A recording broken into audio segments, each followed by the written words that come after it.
예수께서 골고다 언덕으로 올라가 거기서 십자가에 못 박혀서 다 이루었다라고 말씀하시고는 죽으셨습니다. 어제 저녁 고난일 예배 가운데서도 우리는 골고다 언덕은 진리가 선포되는 자리이고 모든 것을 다 내어주는 자리라고 했습니다. 그리고 골고다 언덕은 하나님의 뜻을 이루는 자리라고 했습니다.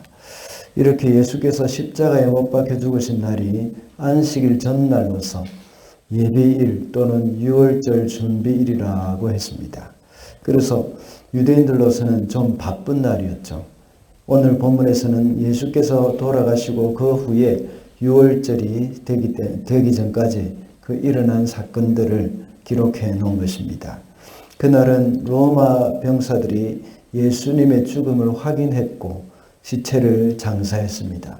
특별히 오늘 본문에서는 예수님을 가장 싫어했던 바리새파 사람 중에 니고데모라는 한 사람과 그리고 또 아리마대 사람 요셉이 예수님의 시체를 장사하는 일에 헌신했습니다. 이들은 비록 바리새파 사람이었고 사내들인 공회원이었지만 유대인을 두려워해서 예수님의 제자임을 숨겨왔던 사람들이었습니다. 그러다가 이렇게 그리스도의 죽음을 통해서 용기를 얻게 되었고 주님을 위해서 헌신한 것입니다.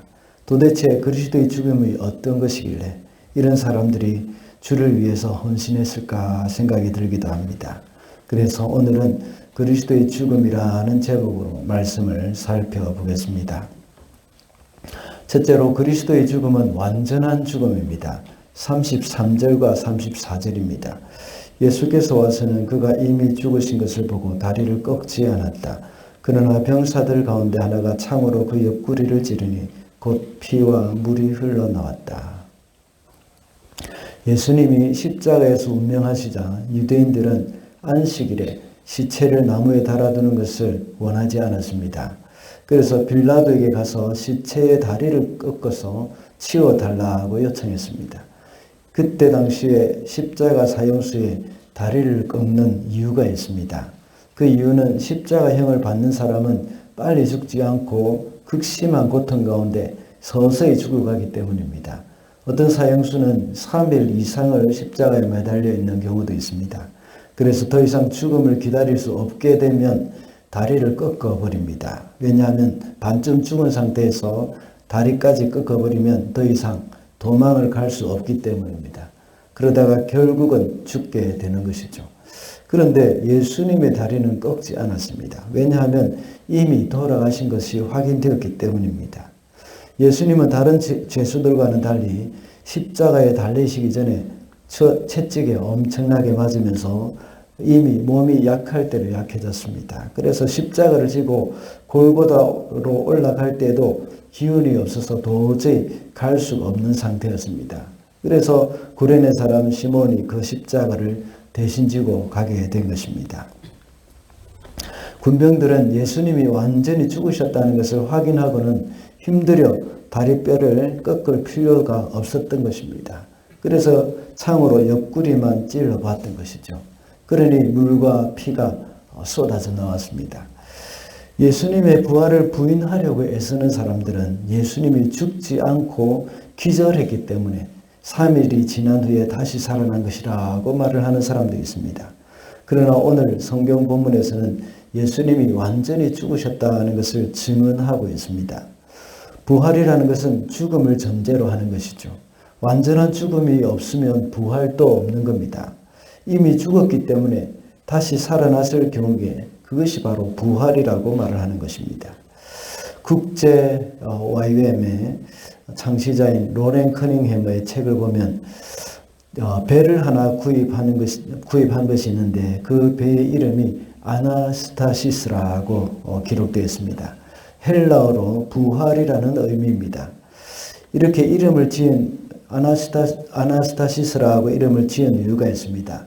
그것은 먼저 구입한 배가 있었는데 완전히 실패한 사역이었기 때문입니다.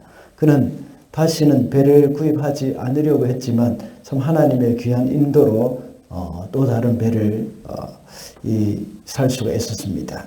로렌 커닝햄은 그때 그 배가 자기의 표현으로는 완전히 죽었다는 표현을 했습니다.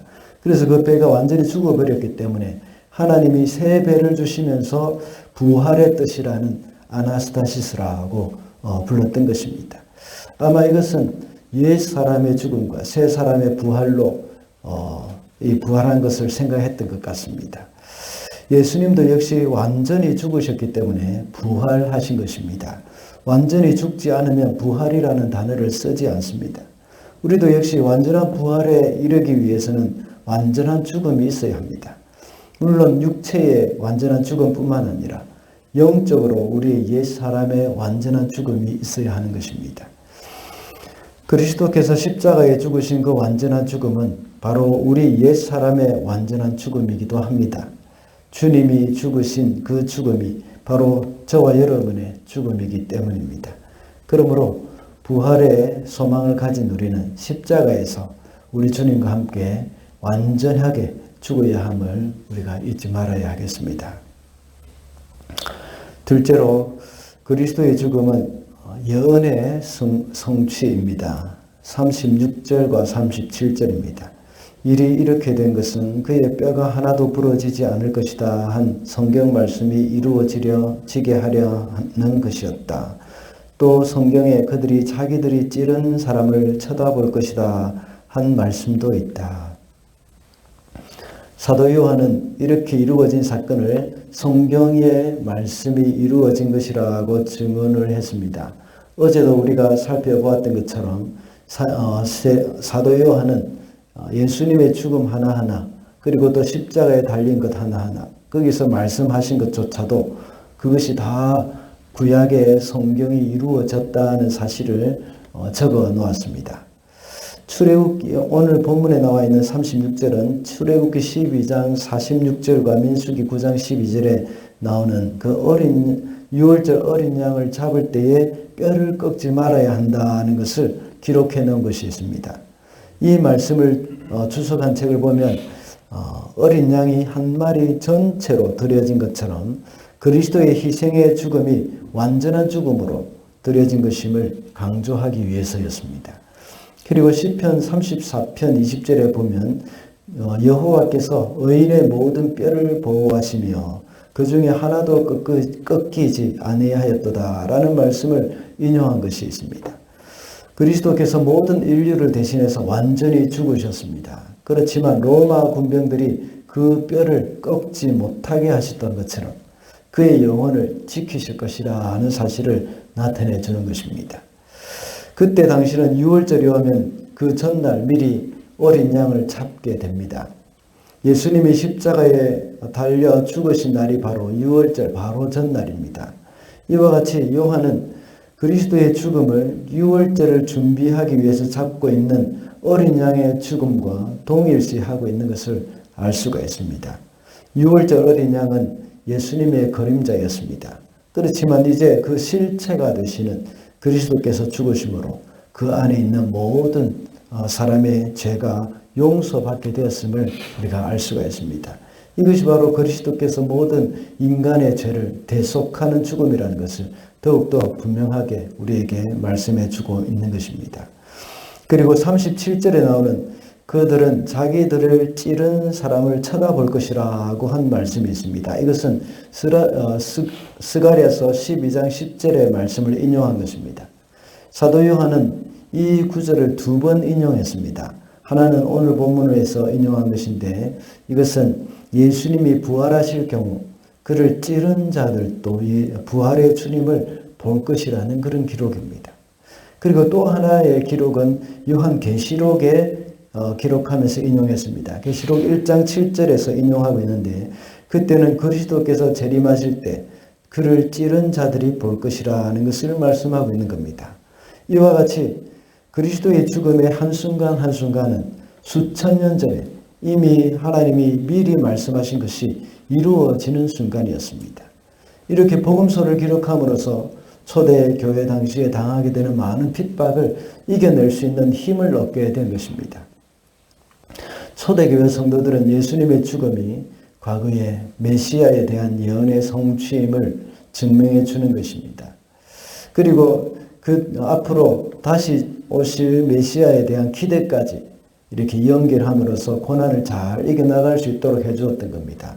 그래서 이 사도 요한은 예수님의 부활에 대해서도 함께 그를 찌른 자들도 볼 것이요, 예수님이 다시 오실 때에 재림하실 때 그때도 역시 그를 찌른 자들도 볼 것이요 하고 말하고 있는 겁니다. 이렇게 그리스도의 죽음이 바로 연애의 성취와 연결시킴으로써 이 핍박받는 자들이 견딜 수 있는 힘을 준 겁니다. 우리가 믿는 이 메시아, 이분은 바로 하나님의 아들이 분명하고 수천 년 전부터 많은 선지자들이 예언한 그분이구나 하는 그런 생각을 하고 있을 때에 더욱더 힘을 얻게 되고 또 용기를 얻게 되는 겁니다. 이와 같이 하나님의 말씀이 우리에게 힘을 줍니다. 우리가 여러 가지 삶의 어려움과 고난이 있을 때 그것을 이길 수 있는 길은 바로 하나님의 말씀이라는 사실을 우리는 기억해야겠습니다. 오늘날은 신앙으로 인한 핍박은 없지만 삶의 여러 가지 피곤함과 스트레스, 마음의 고통 이런 것들이 있습니다. 그때 우리가 가야 할 곳은 일시적인 기쁨을 위해서 게임이나 또 술을 먹는 것이 아니라 우리 신약과 구약으로 달아가야 하는 겁니다. 오늘날 한국이나 뉴질랜드나 마약에 손을 대는 사람들이 정말 많아졌습니다. 그들은 쾌락을 쫓기도 하지만 이 땅에서 위로를 받을 방법이 없기 때문입니다. 그러나 우리 성도들은 하나님의 말씀을 통해서 이 길을 이길 힘을 얻고 또 위로를 받게 된다는 사실을 잊어서는 안 되겠습니다. 마지막으로 그리스도의 죽음은 사람을 변화시키는 능력이 있습니다. 38절과 39절입니다. 그 뒤에 아리마대 사람 요셉이 예수의 시신을 거두게 하여 달라고 빌라도에게 청하였다. 그는 예수의 제자인데 유대 사람이 무서워서 그것을 숨기고 있었다. 빌라도가 허락하니 그는 가서 예수의 시신을 내렸다. 또 전에 예수를 밤중에 찾아갔던 니고데모도 몰약에 침향을 섞은 것을 100근쯤 가지고 왔다. 그리스도의 죽음으로 인하여 새롭게 무대 위로 등장하는 인물이 있습니다. 그는 바로 아리마대 사람 요셉과 요한복음 3장에 나오는 한밤중에 예수님을 찾아왔던 니고데모입니다. 이 두 사람은 유대인들을 두려워해서 믿음을 숨기고 있었던 사람이었습니다. 그런데 이 두 사람이 예수님의 죽음을 보고는 변화되었습니다. 마가복음 15장 43절에 보면 아리마대 사람 요셉은 담대히 빌라도에 가서 예수의 시체를 달라고 요구했다고 기록되어 있습니다. 두려워서 믿음을 숨기고 있던 그런 아리마대 사람 요셉이 이제는 담대히 요구했다고 말을 하고 있습니다.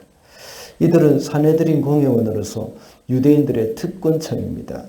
그러나 예수님이 살아계실 때는 이런 특권을 포기하지 못해서 믿음을 숨기며 살았습니다. 그러나 이제는 변화되었습니다. 이 두 사람을 변화시킨 것은 바로 그리스도의 죽음입니다. 다시 말하자면 십자가의 능력이라고 할 수 있습니다. 우리가 예수님을 믿고 아직도 변화된 부분이 없다면 우리는 결단해야 합니다. 아리마대 사람 요셉과 니고데모는 예수님의 죽음 앞에서 결단을 했던 겁니다. 내가 손해보지 않으려고 했던 것, 내 특권을 포기하려고 하지 않았던 것, 이런 것들을 내려놓을 때에 우리의 삶은 변화되기 시작하는 겁니다. 더 이상 내가 숨어 있지 않겠다는 그런 결단을 또 니고데모와 아리마대 요셉은 했던 것입니다. 사내들인 공회원의 지위를 박탈당하고 유대인의 스승의 자리에서 이제 출교까지 당할 각오를 한 것입니다. 그뿐만 아니라 시체를 만지면 부정하게 되어서 유월절을 지키기가 어려워집니다.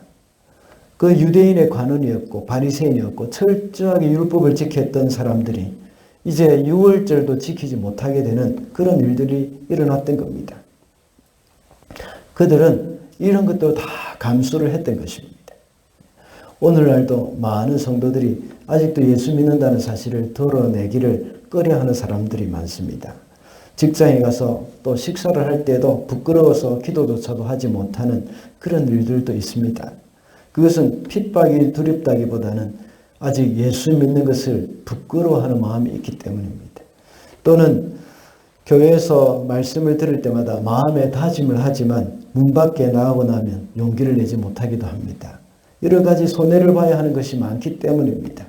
특히 요즘은 금전적인 손해를 아주 무서워하는 사람들이 많아졌습니다. 또는 지금까지 하지 않았던 부분이기 때문에 조그마한 번거로움 때문이기도 합니다. 그래서 정직하지 못한 경제 생활을 할 때가 있습니다.